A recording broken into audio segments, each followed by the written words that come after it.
Alhamdulillahirabbil alamin.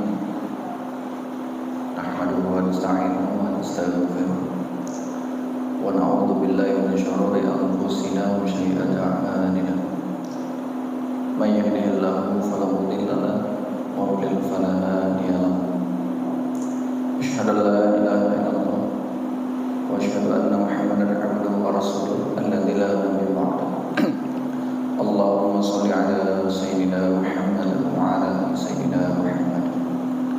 Qala Allah Ta'ala fi kitabil karim, a'udzu billahi minasyaitonir rajim. Bismillahirrahmanirrahim. Walladzi anzala sakinah fi qulubil mu'minin liyazdadu imanan ma'a imanihim. Walillahi mulku samawati wal ardh. Wa kana Allahu 'aliman hakima. Shadaqallahul 'azim. Alhamdulillah, para ibu-ibu yang saya muliakan, khusus kepada Pak Rahmat, pada para hadirat yang hari ini diizinkan Allah bahwa ciri-ciri tanda-tanda iman kita itu baik adalah dia akan bersyukur diberi nikmat, bersabar ketika diuji, dan beristighfar ketika melakukan kesalahan. Dan mudah-mudahan kita termasuk golongan orang-orang yang hari ini dipilih sama Allah adalah orang-orang yang terbiasa masuk ke dalam 3 hal tadi. Tidak mudah memang, tapi itulah jika kita ingin iman ini baik, maka mulailah dari 3 hal tadi. Diberi nikmat bersyukur, diuji bersabar, beristighfar ketika melakukan kesalahan. Dan mudah-mudahan Allah ridha kepada kita semua. Amin ya rabbal alamin. Salam dan salam dan kita kepada Nabi kita Nabi Muhammad Rasulullah sallallahu alaihi wasallam. Allahumma shalli wa sallim wa barik alaihi. Mudah-mudahan siapapun kita yang selalu berselawat kepada beliau, kelak di yaumil akhir nanti kita mendapatkan syafaatnya. Amin ya rabbal alamin. Saya muliakan ibu-ibu semua yang saya hormati, seluruh pengurus pengajian serta seluruh jemaah yang diizinkan Allah hadir di Masjid Hidayatul Ansor di pagi hari ini. Sebelumnya saya ingin mengajak kita semua, bermanfaatnya acara ini bukan tergantung saya, bukan tergantung seberapa kuatnya materi, tapi bermanfaatnya atau tidaknya acara ini tergantung bagaimana hati kita masing-masing, apa yang kita niatkan hadir di tempat ini. Karena beribu-ribu malaikat akan selalu mendoakan orang-orang yang ada di majelis ilmu. Makanya dari kesempatan ini menjadi asbab, mohon maaf ya Bapak Ibu semua, ini menjadi asbab saya itu kurang tertarik dengan yang namanya pengajian yang pada umumnya itu keluar dari batasan-batasan majelis ilmu. Apa yang tidak boleh dilakukan di majelis ilmu? Salah satunya adalah munculnya sikap-sikap yang dapat mengeraskan hati. Salah satu yang mengeraskan hati itu apa? Banyak tertawa. Jadi hari ini mulai ramai, kajian itu dibuat semenarik mungkin, dicampurlah tertawa-tertawa itu. Kalau tertawanya memberi hikmah nggak apa-apa. Boleh jadi dia menyampaikannya dengan bahasa hikmah walaupun ada sedikit tertawanya. Tapi tidak boleh adalah yang saya jumpai beberapa ustadz yang masuk ke saya, ada yang ngirim ke saya, ada yang saya lihat langsung di YouTube, ustadz-ustadz Medan kita, ustadz-ustadz lokal kita ya khususnya, dijadikannya ayat-ayat Allah itu bahan candaan. Ini nggak boleh. Si ustadz memberikan ayat-ayat candaan dan ibu-ibu tertawa, dua-duanya sama-sama dilaknat sama Allah. Hati-hati ya. Pernah tahu kan contoh ayat-ayat dicanda-candain? Mempermainkan ayat. Maka dari sini saya minta kepada ibu-ibu semua, saya tidak bilang kalau kita ini harus serius, tapi kalaulah ditanya usia sudah seumur kita, usia ibu yang hari ini ibu jalani, apakah masih mau bermain-main lagi dengan kehidupan? Coba saya mau nanya, kira-kira Bu, seandainya waktu kita nggak lama lagi, kira-kira berani jamin nggak amalan kita sudah cukup memenuhi syarat untuk sampai ke tempat yang terbaik di yaumil akhir? Siapa, ada yang berani jamin? Ada? Oke. Kira-kira usia yang hari ini kita jalani, kalau ibu-ibu mau bertanya lagi ke dalam diri dan hati masing-masing, kira-kira sisa usia kita apakah lebih panjang dari yang sudah kita lewati? Kira-kira yakin gak usia kita tuh akan lebih panjang dari yang sudah kita lewati? Misalnya usia ibu hari ini berapa? Berapa kira-kira rata-ratanya? Anggap aja 40, 50. Apa mungkin sisanya akan lebih lama? Gak usah lama, sama kayak yang dilewati. Mungkin gak? Kalau ngeliat dari kondisinya, mungkin? Enggak. Berarti kalau gitu, apalagi usianya sudah 50, berarti kalau kita hitung-hitung secara normalnya orang hidup di zaman sekarang, berarti usianya tidak lama lagi. Saya ngomong ini bukan nyumpain ibu cepat mati, tapi supaya mengingatkan kita bahwa umur itu bertambah. Story deh Pak. Apa ya? Kayaknya mic itu gantung hidup dah. Ya itu yang buat story.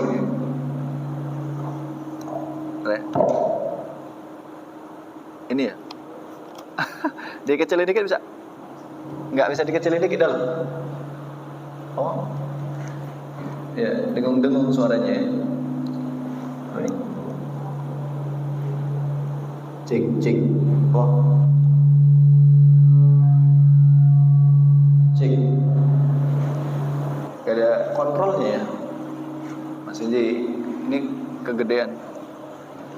Baik. Saya lanjut ya. Ini serba salah ini.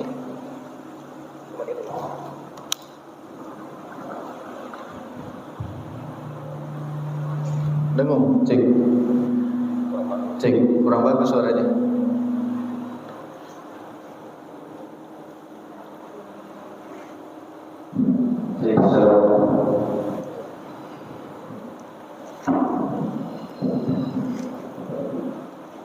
Cek, ini dengar? Lebih enak mana? Ini. Tapi suaranya kurang gede ya. Oke lah. Serius, saya senyaman-nyaman ibu aja nih. Tapi kayaknya enak itu ya.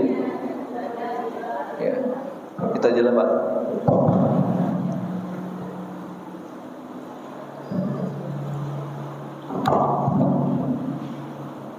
Baik ya. Saya lanjutkan ya. Berarti kalau gitu, kalaulah memang usia kita tidak lebih lama dari yang sudah kita jalani, berarti harusnya kita melihat ke dalam diri kita masing-masing. Apa yang sudah kita siapkan ketika satu saat nanti kita akan berhadapan dengan yang namanya kematian. Kira-kira siap belum? Pasti gak ada yang jawab siap. Betul ya? Karena apa? Karena siap gak siap pasti akan mati. Maka dari sini di Ahad subuh, saya tadi baru kajian subuh ya. Di hari Ahad kita bertemu di sini setelah berdiskusi mencari tanggal yang tepatnya. Dan ini memang tanggal yang saya liburkan untuk beberapa kajian. Dan alhamdulillah saya pilih hadir di depan ibu-ibu semua. Dan ini satu nikmat rezeki dari Allah, kita bisa silaturahim di sini dan mudah-mudahan Allah hikmah pada kita semua insyaallah. Amin ya rabbal alamin. Baik ibu-ibu semua, kalau saya mau bertanya, ibu-ibu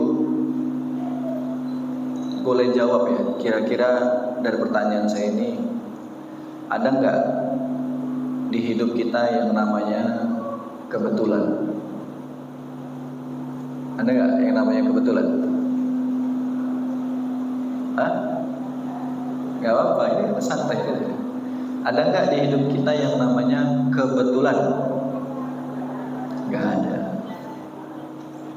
Tidak ada di hidup ini yang namanya kebetulan, melainkan semuanya sudah takdir dan izin Allah. Baik. Yang disebut dengan qadarullah, sunatullah, gitu ya. Kalau memang tidak ada yang kebetulan, berarti acara kita hari ini apakah kebetulan? Tidak, semuanya sudah diizinkan Allah. Kalaulah semisal ada orang-orang yang hari ini, ada nggak yang hari ini nggak hadir? Banyak. Yang hadir dan yang tidak hadir, dua-duanya adalah pilihan dari Allah. Yang satu dipilih hadir, yang satu dipilih tidak hadir. Tapi kalau misalnya kita ingin lebih detail lagi, kan semuanya nggak ada yang kebetulan. Semisalkan ibu-ibu sudah pengen hadir di pengajian ini, bajunya udah disiapin, pakaiannya udah disiapin, kendaraannya udah disiapin, dan punya niat kuat datang kemari. Tapi Allah bilang satu kata, enggak. Kira-kira nyampe nggak di sini? Enggak. Walaupun kita sudah punya niat yang kuat. Terus ada juga satu kejadian, dia nggak punya niat datang kemari, males, males sekalipun ngaji besok misalnya, atau tadi, tapi tiba-tiba di menit-menit terakhir Allah takdirkan, Allah bilang yes, nyampe nggak di sini, walaupun nggak punya niat. Apalagi kalau sudah punya niat, diyeskan sama Allah, dimudahin sama Allah. Maka dari sini dapat kita simpulkan, yang datang ke sini yesnya siapa? Berarti acara ini acara siapa? Izin Allah, acara-acara Allah, ya. Yang datang di sini, yang ngomong di depan ini izin siapa? Ibu tadi duduk di samping kanan kirinya, ada nggak yang janjian? Aku nanti di samping kau ya Bu, ada? Dan yang duduk di sini, yang datang tepat waktu, yang datang terlambat, dua-duanya diizinkan, itu adalah takdir dari Allah. Dan ibu duduk di kanannya siapa, kirinya siapa, depannya siapa, belakangnya siapa, juga sudah ditakdirkan sama Allah duduknya di mana. Jadi kalaulah secara detail kita bahas ini, maka tidak ada satu kejadian pun kecuali yang semuanya atas izin. Nah, yang jadi pertanyaannya, kenapa kok ibu yang diizinkan kemari sama Allah? Kenapa? Kira-kira kenapa? Ayo. Jadi itu kebiasaan saya itu, saya memang kurang suka yang namanya ceramah. Saya lebih senang mengkaji, insya Allah mengkaji hati kita masing-masing. Jadi kan sadar nih, ini atas takdir Allah. Terus kenapa kok ibu-ibu yang dipilih? Ini jawabannya. Jawabannya saya nggak tahu kapan Allah mau jawab. Bisa jadi 10 menit kemudian, bisa jadi 15 menit kemudian, bisa jadi nanti di akhir-akhir baru kejawab. Karena setiap orang mempunyai kondisi hati yang beda-beda. Saya nggak akan ngasih jawabannya, tapi nanti ibu akan dapat sendiri, mudah-mudahan insya Allah. Tapi ada juga yang boleh jadi ya, walaupun ini nggak jadi harapan kita, ada juga yang habis ngaji pun nggak dikasih apa-apa sama Allah. Makanya jangan sampai udah duduk di majelis ilmu, dia nggak dapat apa-apa dari ilmu itu. Maka ini golongan orang yang paling rugi. Ya. Tapi walaupun demikian dia tetap mendapat pahala kebaikan, yaitu apa? Silaturahmi. Cuma kan jangan itu doang ya. Makanya kalaulah memang yang datang sama yang tidak datang itu adalah takdir Allah, kenapa Allah takdirkan kita yang kumpul hari ini di sini? Maka guru saya pernah kasih satu pesan. Kata guru saya, tanda-tanda orang yang mau diperbaiki hidupnya sama Allah, maka yang pertama akan Allah pilihkan dia sahabat-sahabat yang baik yang ada di sekelilingnya. Tiba jumpa teman yang baik, ngajak kebaikannya. Yang kedua, tanda-tanda kita mau diperbaiki sama Allah, kita akan dimudahkan untuk mendapatkan orang-orang yang ngajak dalam kebaikan. Artinya tiba-tiba ada yang ngajak ngaji, ada yang ngajak tilawah, begitu. Dan yang ketiga, tanda-tanda Allah mau memperbaiki kita, akan dihadirkan kita di tempat-tempat yang baik. Saya mau nanya, ini tempatnya bagus nggak? Acaranya bagus. Apakah yang datang itu pastinya orang baik? Acaranya baik, tempatnya yang baik. Apakah yang datang ini sudah pasti orang baik? Kan jawabannya nggak lihat orang kan. Makanya saya mengkaji hari ini, saya akan ngajak ibu nggak akan terpesona dengan pandangan orang. Saya ingin ngajak ibu ngelihat diri sendiri hari ini. Setuju nggak? Jadi ketika apapun yang disampaikan itu sebenarnya melihat siapa? Nah, pertanyaan saya tadi, nengok siapa? Diri sendiri atau orang? Coba saya tanya, kalaulah memang acaranya baik, tempatnya baik, apa udah pasti yang datang ini orang baik? Insya Allahnya antara iya dan enggak, keraguan-raguan. Kalau saya memilih, seandainya saya kasih pilihan, bagus mana? Ngerasa udah baik atau belum baik? Ngerasa belum? Kalau ngerasa udah baik, ini namanya kurang ajar ya. Macam hebat banget ya yang ngerasa udah baik. Nah kalau udah ngerasa belum baik, berarti kunci diperbaiki sama Allah adalah saat dirinya sadar dirinya belum baik. Jadi kalau ada orang yang ngerasa dirinya sudah baik, ini menunjukkan gelaplah hatinya. Coba, kalau ibu minta maaf sama orang, ini saya nggak bilang ke Allah dulu, ke manusia. Kapan ibu mau minta maaf sama orang? Saat diri ini ngerasa benar atau ngerasa salah? Ngerasa? Kapan kita minta ampun sama Allah? Saat ngerasa banyak dosa atau ngerasa banyak amal? Ngerasa banyak dosa. Jadi kapan kita bisa ngerasa diri kita salah dan banyak dosa? Saat kita sadar bahwa kita ini belum baik. Jangan sampai merasa sudah baik, nanti kepedean. Jadi lebih bagus kita jalani hidup ini sadar betul kita ini bukan orang baik, tapi terus belajar ingin jadi lebih baik. Bukan ngerasa paling baik. Contoh, berbuat baik bagus nggak? Kalau ngerasa paling baik, ya bagus. Menjadi soleha bagus. Merasa paling soleha. Punya ilmu bagus. Merasa berilmu. Itu. Cantik bagus nggak? Sok cantik. Nah, berarti kan dari sini dapat kesimpulan, lebih enak kita ngerasa jadilah orang yang nol. Apa orang yang nol?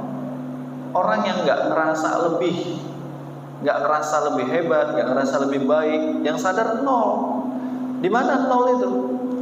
Ada di surat Al-Asr, wal 'asr, demi masa waktu yang berjalan. Innal insana lafi khusr. Sungguh manusia itu dalam keadaan apa? Rugi. Kalau jualan rugi itu kayak mana? Modal tak balik, untung tak dapat. Itulah rugi. Jadi kalau kita sendiri aja udah diklaim sama Allah kita ini adalah orang yang rugi, terus apa hebatnya kita kok merasa hebat depan orang lain?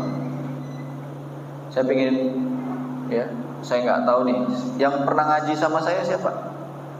Yang pernah jumpa sama saya ngaji, cok, angkat kaki, katakan, siapa? Hanya berapa orang? Selebihnya belum pernah. Oke. Saya cuma pengen buktikan sama Quran, yakin atau percaya? Enggak, suruh milih yakin atau percaya? Yakin. Kalau saya bicara kisah di Al-Quran, ada dalilnya, lengkap, yakin nggak? Oke, saya kisah ya. Kalaulah bicara tadi tentang yang kita bahas tadi, ada makhluk Allah yang itu bertauhid luar biasa sama Allah. sujudnya ribuan tahun, nggak bangkit-bangkit, dekat sama Allah, taat sama Allah. Tapi pada akhirnya dengan ketaatannya itu pula yang justru pada akhirnya Allah menganggap dia jadi makhluk yang paling hina. Kok bisa? Ini akan kita bahas sampai jam 5 sore. Jam berapa? Ya nggak bisa, saya ada curah, ada jalan lagi ya. Nah, siapa makhluk itu? Makhluk itu adalah makhluk yang namanya sangat indah sekali. Siapa nama makhluk itu? Azazil. Kenal Pak Azazil? Kenal di mana? Azazil itu adalah makhluk Allah yang sangat dekat sama Allah. Sujudnya ribuan tahun, luar biasa. Keilmuan ada sama dia semua. Dan Allah sayang sama dia. Tapi satu ketika Allah ngomong sama malaikat di surat Al-Baqarah ayat 30. Allah mengatakan, wahai malaikat, aku mau buat lagi menciptakan satu makhluk yang baru, yang nanti makhluk itu akan menjadi khalifah di dunia. Kira-kira malaikat jawabannya apa? Setuju gak? Setuju gak? Enggak. Malah malaikat bilang apa? Lah, engkau mau menciptakan makhluk yang baru, apakah kami kurang bertasbih kepadamu ya Allah? Kata siapa? Kata malaikat. Padahal makhluk ini nanti identik akan mudah membuat pertumpahan darah dan berbuat kerusakan. Itu kata siapa? Malaikat. Lalu Allah bilang apa? Aku lebih tahu apa-apa yang tidak kamu ketahui. Kata siapa? Kata Allah. Berarti dibela nggak nih tadi makhluk tadi? Yang saya mau nanya, makhluk itu siapa yang mau diciptain tadi? Nabi Adam alaihissalam. Ketika Nabi Adam alaihissalam, akhirnya Allah pun tetap menciptakan Nabi Adam alaihissalam. Udah tercipta Nabi Adam, si Azazil yang sujudnya ribuan tahun tadi bangkit dari sujudnya, protes sama Allah. Karena protes itulah akhirnya Allah ganti Azazil itu menjadi iblis namanya. Kenal nggak iblis? Jadi siapa dulu sebelumnya iblis itu namanya? Setelah bangkang jadi apa? Iblis. Oke. Jangan sampai buat anak namanya Azazil ya. Baik. Karena sudah hadirlah Nabi Adam alaihissalam, dan Allah pun menyuruh malaikat. Di mana Allah menyuruh malaikat? Ini ada dalilnya ya. Di surat 17, surat nomor 17, ayatnya 61, sebelah kiri mau ke tengah tuh ayatnya. Surat 17 surat apa? Masya Allah, tawadu semua ya, pura-pura nggak tahu. Surat 17 surat Al-Isra. Surat nomor 1 surat apa? Al-Fatihah. Mentang-mentang saya sebut Al-Baqarah gitu. Kalau ibu surat di Al-Qur'annya surat nomor 1 Al-Baqarah, berarti Quran kita beda. Nomor 1 Al-Fatihah, 2 Al-Baqarah, 3 Al-Imran, 4 An-Nisa, 5 Al-Maidah, 6 Al-An'am, 7 Al-A'raf, 8 Al-Anfal, 9 At-Taubah, 10 Yusuf, 11 Hud, 12 Yunus, 13 Ar-Ra'd, 14 Ibrahim, 15 Al-Hijr, lagi 16 An-Naml, 17 Al-A'raf, 18 Al-Kahfi, 19 Maryam, 20 Toha, 21 Al-Anbiya, 114 An-Nas. Surat terakhir. Nah, tadi saya sebut surat nomor 17. Saya sebut surat nomor 17. Berarti surat Al-Isra. Ayatnya 61. Gini ya. Jadi ibu-ibu yang nggak bawa catatan hafal ini pasti. Apa bunyinya ayatnya? Allah berkata, A'udzu billahi minasyaitonir rajim. Bismillahirrahmanirrahim. Wa idz qulna lil malaikati isjudu li Adam fasajadu. Ketika kami berkata kepada malaikat, sujudlah kalian kepada Adam. Fasajadu, mereka pun bersujud. Illa iblis, kecuali iblis. Adam, malaikat sujud. Makna sujud di sini bukan sujud menyembah, tapi sujud penghormatan.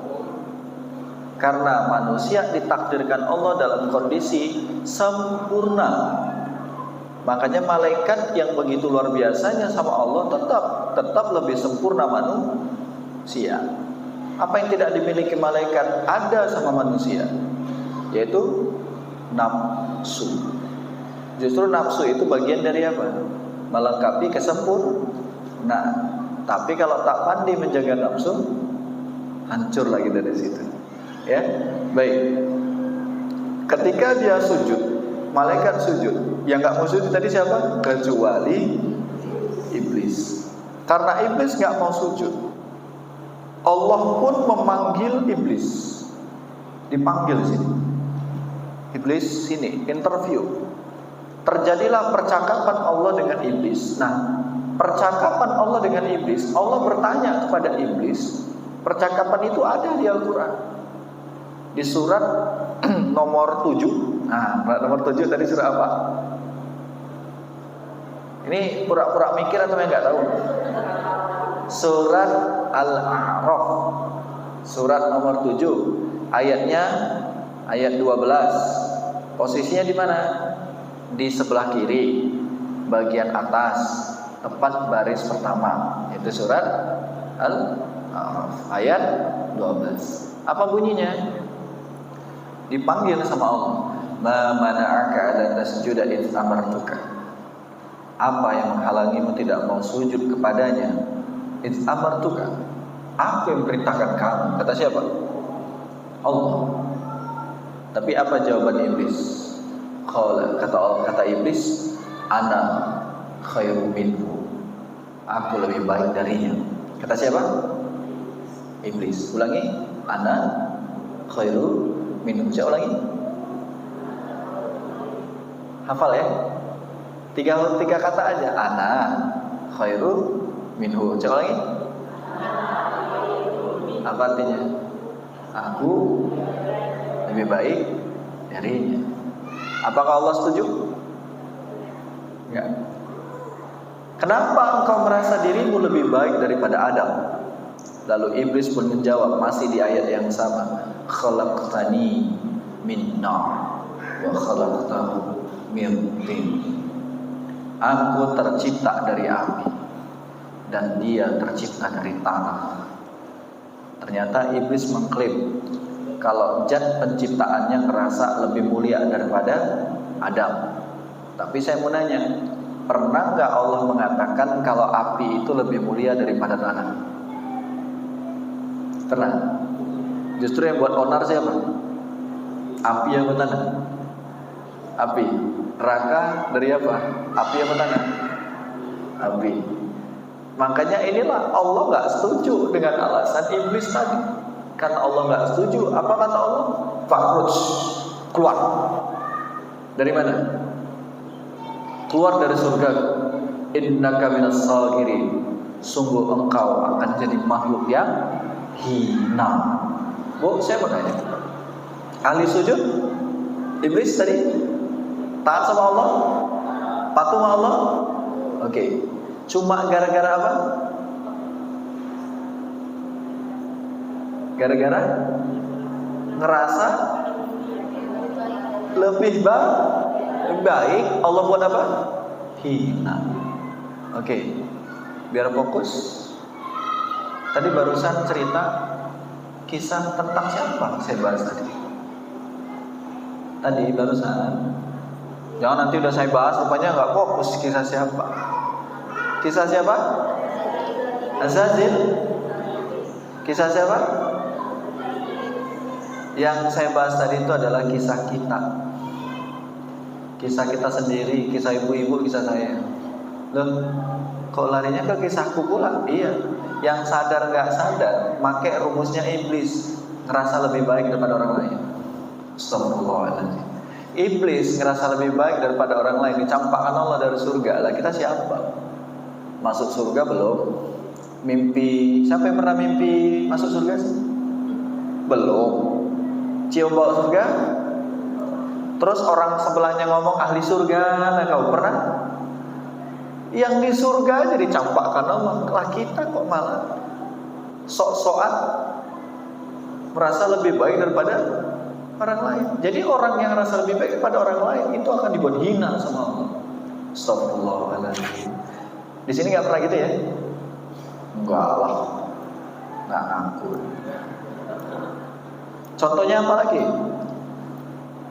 Dia nggak ngomong merasa dirinya lebih baik daripada orang lain, tapi ngomongnya gini, maaf ya, pakai maaf lagi. Aku sih kalau menurut aku, ya tidak, kalau dia dibanding aku, ya masih mending aku lah. Sama nggak? Anak khairu, ibu mau tahajudnya ratusan rokaat nggak dipakai sama Allah kalau masih begitu kelakuan. Mau rajin sholat, qobliyah, ba'diyah, puasa sunnahnya nggak putus, zikirnya ribuan, tapi masih mau apa? Masih mau? Kalau aku masih mending aku lah, nggak pakai. Astagfirullahaladzim. Mau nggak sia-sia ibadahnya cuma gara-gara itu doang? Nah, atau mungkin dia nggak ngomong, tapi sikapnya itu loh yang buat kita ngeri. Lewat orangnya, cuma gini aja. Sama anak khairu minhu. Istighfar yang pernah kayak gitu. Astagfirullah. Dan siapa yang di sini? Ini ada grup WA-nya enggak? Ada grup WA-nya.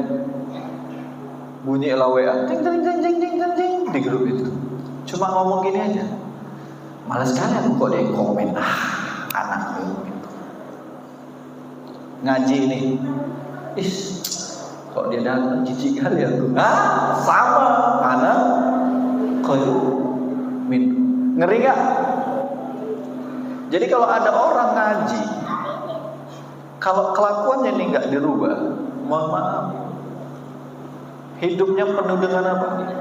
Penuh dengan kekecewaan, karena selalu merasa diri lebih baik. Yang jadi pertanyaan besar, jangankan kita yang amalannya tak seberapa, ahli sujud aja yang ribuan tahun campak sama Allah. Nah kita, ayo, masih berani ngerasa lebih baik daripada orang lain? Enggak. Jadinya apa kalau ngerasa lebih baik? Sombong. Oke. Jadi sombong itu adalah salah satu tempat yang diharamkan Allah dalam surga. Yang saya takutkan adalah doanya minta masuk surga, tapi kelakuannya apa? Sombong. Orang sombong tuh kayak mana? Orang sombong itu nengok nggak pakai mata, Bu. Orang sombong tuh nengoknya pakai lubang hidung. Sini orang sombong. Bu, duduk di samping orang sombong enak gak? Orang sombong itu biasanya susah senyum. Sekalinya senyum, senyumnya pun pelit. Coba lihat kanan kirinya. Coba senyum. 1, 2, 3. Jangan sampai senyum pun. Itu orang sombong. Makanya guru saya pernah bilang, orang yang sombong itu pasti gak pernah traktir orang makan. Tahu kenapa? Orang sombong gak pernah traktir orang makan. Kenapa? Karena yang gratis aja pelit, konon suruh bayar. Senyum gratis gak? Coba ibu duduklah di sampingnya orang sombong. Sombong kan? Misalnya sombong. Ibu tanya, dari mana bu? Sana. Sehat bu? Ya. Apa cerita? Masa kepo lah sama orang. Enak gak bu duduk sampai orang kayak gitu? Bawaannya pengen cepet-cepet cabut aja gak? Betul ya? Gak enak. Jadi kalau kita deket orang sombong aja nggak enak, loh kok kenapa kita memilih di zona itu? Mau sombong. Apalagi mohon maaf, ini orang yang punya, mohon maaf ya, yang paling gampang sombong tuh jemaahnya atau ustadznya? Oh, atau ustadz senang kali kalian bilang. Jemaah atau ustadznya? Ustadznya. Karena apa? Ustadz kalau nggak pandai nih jaga hati, makanya saya ngomong ini sedang bilang diri sendiri. Ustadz pun kalau nggak pandai jaga hati, sombongnya kenceng. Ya, mohon maaf ya, izin ya. Makanya saya ini ngomongnya jaga hati sebagai pengingat buat diri saya secara pribadi. Kenapa saya ngomong gini? Kalau sudah ada jabatan, mudah nggak sombong? Kalau udah ada harta, mudah nggak sombong? Kalau sudah kaya, mudah nggak sombong? Tapi ada yang kelewatan, udah miskin, pau, sok pinter, betul nggak? Ada yang gitu nggak? Udah miskin, sombong, lagi enak-enaknya sombong, meninggal. Astagfirullahaladzim. Hati. Makanya saya ngomong gini sama ibu, kalaupun ibu sisa-sisa umur ibu belum mampu jadi orang yang taat, tapi satu permintaan saya, jangan jadi orang sombong. Parah bu. Di dunia aja nggak disukai orang, apalagi di akhirat. Astagfirullah. Ya istighfar aja. Astagfirullah. Gitu ya. Jadi inti kajian hari ini apa? Perbaiki hatinya. Coba cek. Jangan nanti tiba-tiba malaikat mau datang, ini masih ada di sini. Apa itu? Ngerasa lebih baik dari orang lain, ngerasa hebat, ngerasa pinter. Yang ketua merasa paling ketua. Tolong ya, aku ketuanya, hargai saya. Ah, ini bahaya. Serius. Mohon maaf, Ustadz kalau nggak suka dikritik, sombong. Ustadz nggak boleh gini, Ustadz. Kenapa gitu? Aku Ustadznya kok ibu pula yang tahu. Ah, ini sombong nih. Saran saya nggak usah diundang lagi bu yang begitu. Karena guru saya pernah berpesan, belajarlah sama orang yang punya adab, bukan orang berilmu dulu. Dari mana dulu belajarnya? Adabnya dulu. Kalau adabnya aja, astagfirullah. Ya, makanya dari sinilah kita sama-sama belajar ya bu. Mudah-mudahan Allah jagain hati kita dari kesombongan. Tapi yang jadi pertanyaan lagi gini, bu, kok tahu pohon ya? Pohon itu paling bawah apa? Akar, naik lagi batang, naik lagi ranting, daun, buah. Ya, saya mau nanya, sombong itu di mana posisinya? Akar, batang, di ranting, daun atau buah? Hah? Di? Yang pernah lihat YouTube saya sih tahu. Di mana? Di buah. Kenapa? Buah tidak akan mungkin ada kalau pohonnya nggak tumbuh, betul nggak? Dan pohon nggak akan tumbuh kalau nggak ada akarnya. Berarti biang kerok kesombongan pasti ada akarnya. Yang menyebabkan batang tumbuh buah ada karena ada akar. Kalau gitu saya mau nanya, berarti sombong itu kan nggak ada dari diri kita, betul nggak? Kita dilahirin ada nggak bayi yang lahir udah dapat sombong? Pas mau diangkat sama bidannya, diangkat, bayi nangis, diangkat sama bidannya, terus sombong bayinya muncul, buang muka, tolong jangan sentuh aku, kau bidan miskin. Bisa nggak gitu? Enggak, berarti kita secara lahir ada nggak punya sifat sombong? Enggak lah, udah gede gini kok jadi sombong, berarti kan ada akar yang menumbuhkannya. Makanya yang saya bahas, apa biang keroknya sombong tadi? Jadi kita ini belum punya sifat sombong, tapi akarnya itu bisa jadi masalah kalau udah tumbuh di sini. Yang jadi pertanyaannya, apa akar dari kesombongan?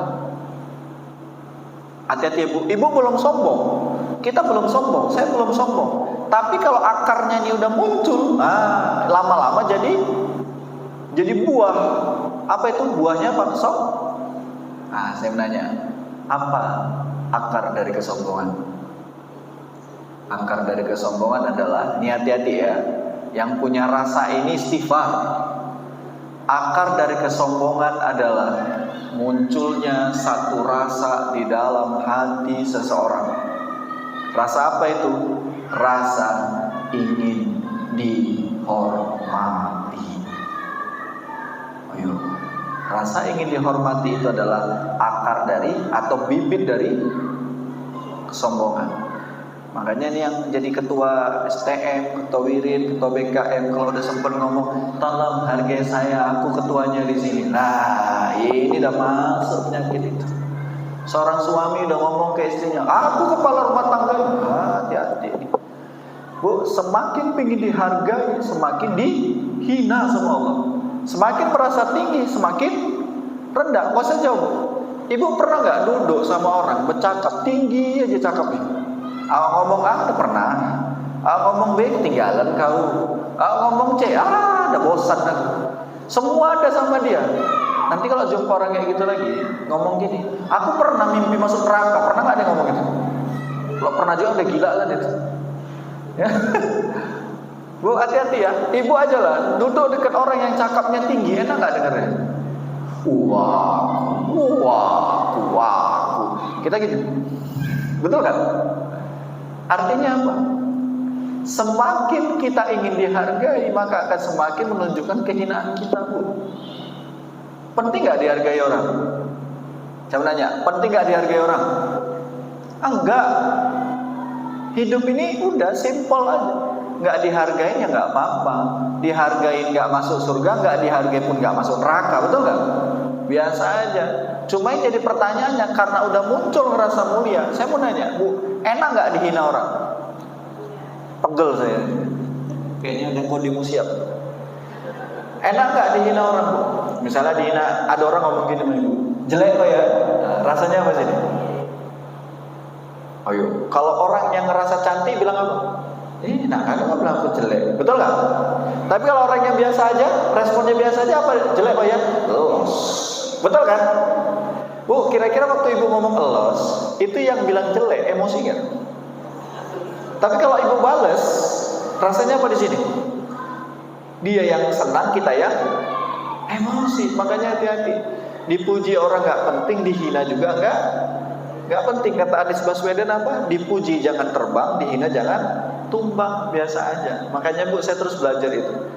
Saya hari ini terus sampai hari ini belajar. Dipuji orang, izin Allah. Dihina orang ya udah, saya hina kok, gimana? Betul gak? Siapa yang datang kemari gak bawa dosa? Kan gak mungkin. Betul gak? Jadi kalau orang bilang kita hina, ya udah memang kita pendosa, punya maksiat, betul? Punya aib, betul? Maka kalau dari sini dapat disimpulkan, Bu Ibu, mohon maaf lahir batin, kalau memang Ibu mau buat dosa, buatlah.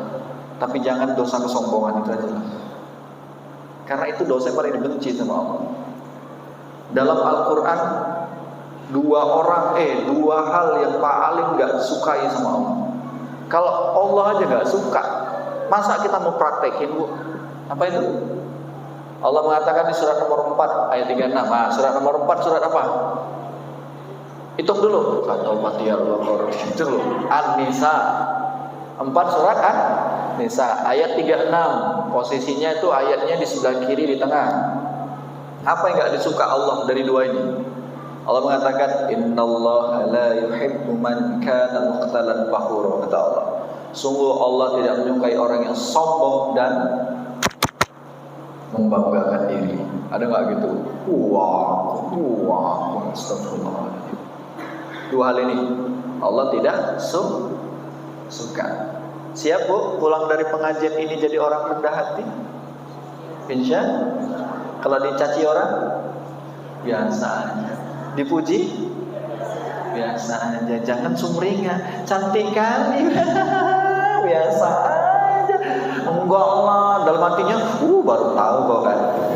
Astagfirullah, itu sama, itu sombong juga, terselubung.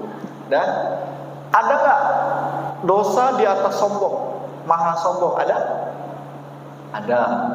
Ada puncak kesombongan. Kalau tadi yang iblis tadi sombong, tapi ada lebih sombong.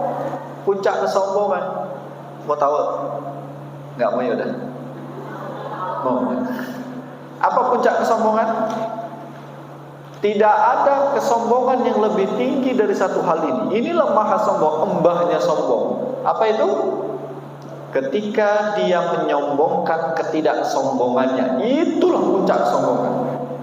Maaf ya, bukannya sombong, itu puncak kesombongan. Karena dia sedang menyombongkan ketidaksombongannya. Dia mempamerkan kerendahan hatinya. Apalagi sampai ngomongnya gini, aduh nggak bisa pula lah aku diginiin. Alah, mental kan. Mohon maaf, lebay namanya itu. Betul nggak? Ada yang pernah nggak ketemu yang kayak gitu? Sampai ngomong gini, nggak pandai pula aku sombong sama orang. Ya itu ngomong apa? Dia sedang menyombongkan sombongannya. Apalagi sampai ada yang ngomong gini, aku aja selalu disakiti orang, padahal aku tak pernah nyakiti orang. Keren, mana ada yang kayak gitu? Ada yang kayak gitu? Tapi pernah nggak dengar kata-kata kayak gitu? Pernah? Makanya mohon maaf Bu, izin. Dari kesempatan ini dapat disimpulkan bahwa ini saya mau selesaikan kajiannya. Bu, hati-hatilah dengan satu dosa ini, sombong. Yang kedua, hati-hati dengan dosa yang kedua, dosa ghibah. Ghibah boleh nggak? Ghibah boleh nggak? Kalau saya nyampaikan di sini setuju nggak? Kalau saya mengatakan ghibah itu boleh, dan saya ridho kalau ibu menggibah, saya ikhlas sekali kalau ibu menggibah, dosanya saya nanggung nggak apa-apa, saya berakad di sini. Pulang dari sini ibu jelek-jelekin orang, ibu ceritain orang, nggak apa-apa, saya ridho. Jadi kalau yang udah ngaji sama saya, ghibah itu hukumnya boleh. Kenapa melototin saya begitu kan ya? Boleh ghibah, boleh, tapi dengan syarat. Dengan jangan pulang habis kaji ini nanti pulang menggibah pula itu semua. Boleh orang itu menggibah, asalkan dulu satu syarat aja. Apa syaratnya? Syaratnya adalah saat menggibah dirinya tidak punya aib.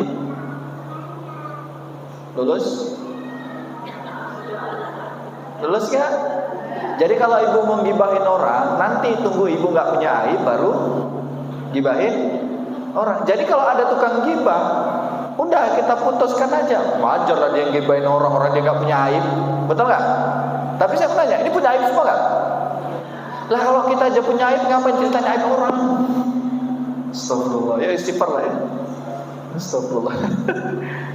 Udah cukup ya? Ngaji itu gak usah lama-lama. Muzakarahnya yang boleh lama, diskusi. Oke? Maka apa intinya ngaji hari ini? Jangan sok. Kedua, jangan gibah. Jangan sok paten, jangan sok keren, jangan sok cantik, jangan sok pinter, jangan sok ustad, jangan sok ustazah. Astagfirullah. Saya nembak juga diri saya ya biar adil ya. Jangan sok inilah, sok-sokan itu. Astagfirullah, biasa aja. Ya. Insyaallah kalau nanti kita ketemu lagi, mana tahu kita ketemu lagi di waktu-waktu lain, insyaallah kita akan bahas tentang bab qalbu ya insyaallah. Kalau kita ketemu lagi, bab qalbu apa? 3 hal yang mengeraskan hati. Itu kita bahas insyaallah. Oke? Cukup dari saya, kita akan bahas di pertemuan perempuan berikutnya. Dan cukup hari ini, maka intinya adalah jangan boleh gibah kalau ya, oke? Nanti kalau mau gibahin orang, aku mau gibahin dia, ingat dulu, oh pas lah aku yang lagi gak punya aib hari ini. Iya, gibahin aja. Jadi sebelum nyeritai orang, kita lihat dulu diri sendiri, insyaallah. Oke ya? Oke?